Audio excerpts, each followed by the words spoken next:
கன்னித்தமிழ் தந்ததொரு திருவாசகம் கல்லை கனி ஆக்கும் முந்தன் ஒரு வாசகம் உண்டென்று சொல்வதுந்தன் கண்ணல்லவா வண்ண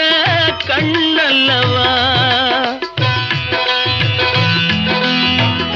உண்டென்று சொல்வதுந்தன் கண்ணல்லவா வண்ண கண்ணல்லவா இல்லை என்று சொல்வதுந்தன்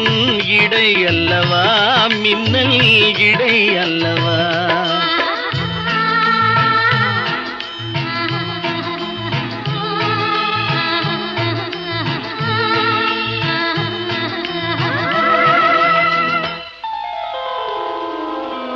கல்லெல்லாம் மாணிக்க கல்லாகுமா கலையெல்லாம் கண்கள் சொல்